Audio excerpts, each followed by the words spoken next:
Olá pessoal, vamos para mais uma aula de radiologia, tema imaginologia da coluna vertebral. Anatomia. Então, a coluna faz parte do esqueleto axial, como nós já vimos, né? E ela é uma haste flexível que tem a função de distribuir o peso no corpo, tá bom? Então, essa coluna vertebral formada por 33 ossos, 33 a 34, 5 regiões, 7 vértebras cervicais, 12 torácicas, 5 lombares, 5 sacrais que são fundidas e 4 coxígenas. As curvaturas fisiológicas são aquelas curvaturas compensatórias que ajudam a distribuir o peso no corpo. Aí nós temos a lordose cervical, a lordose lombar e a cifose torácica.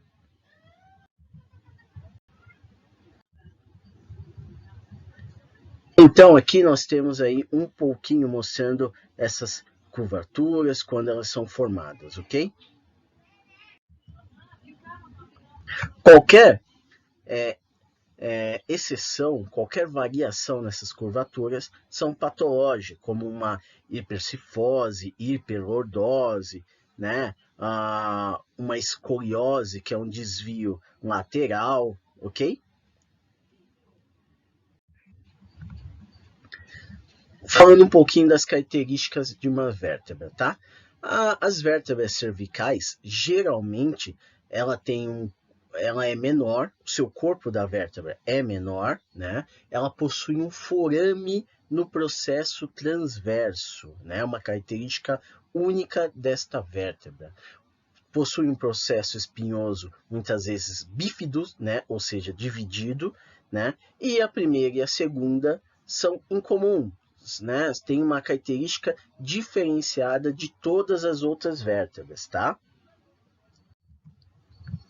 Aí nós temos um pouquinho falando dessas vértebras cervicais, né?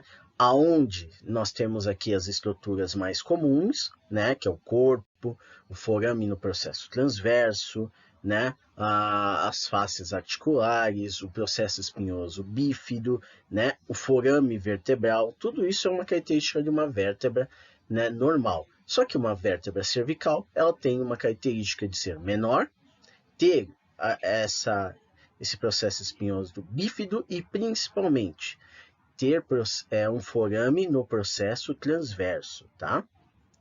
Já a atlas e a axis são as duas primeiras vértebras cervicais, elas estão logo abaixo da base do crânio, né?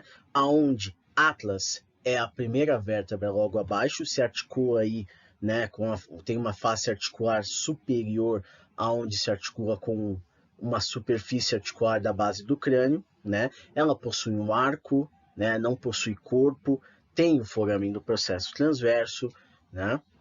Ela tem uma região de fóvea de uma superfície articular para a segunda vértebra, que é a axis, aonde possui um processo odontoide com a função de limitar o movimento da cabeça, ok? Aí tem um corpo, um processo espinhoso bífido, o forame no processo transverso, característica de uma vértebra cervical.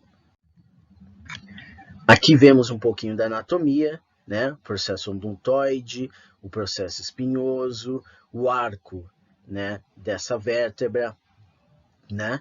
E os processos transversos da atlas e axis. Um pouquinho mais da anatomia, você vê corpo, você vê articulação, né?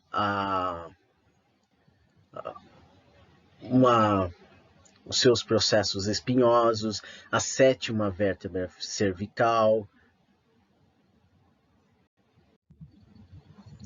Coluna torácica, né? Logo depois da coluna cervical, nós temos 12 vértebras torácicas, tá bom? Elas se articulam com as costelas, então ajudam a formar o gradil costal, tá bom? Como elas se articulam aí com as costelas, ela vai possuir uma característica que é única dessas vértebras torácicas, que é possuir uma fóvea, né, uma face articular, né, para as costelas. Então, possui sempre uma fóvea costal, tá bom? Aí nós temos um corpo da vértebra um pouco maior, tem o processo espinhoso, mas sem ser bífido, um pouco mais longo. Processo transverso não possui, né, o forame do processo transverso. E também tem aí o canal vertebral, né, sendo bem observado aqui, tá bom? Então, possui um corpo ligeiramente maior e sempre vai ter uma articulação com a costela, né? A articulação costo-vertebral, né? Que nós temos nessa região.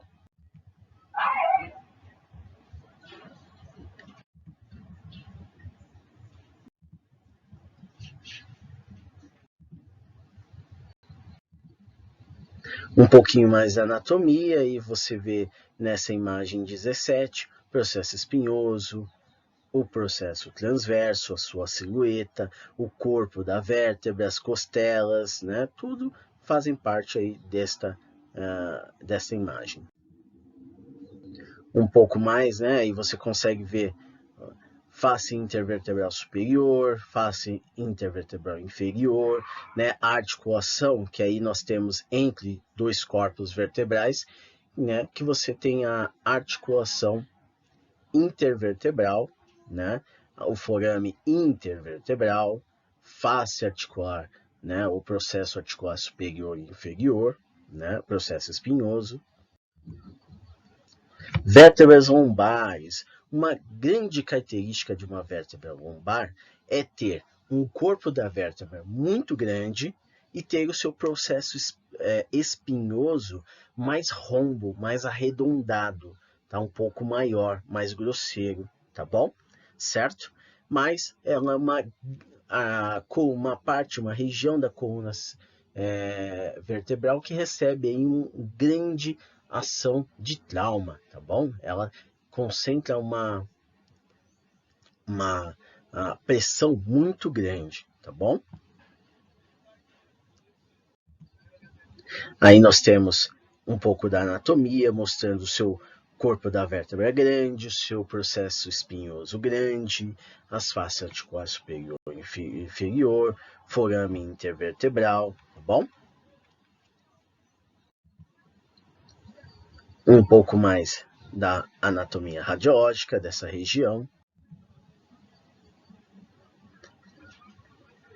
Como eu falei, sofre grande pressão e grande degeneração também.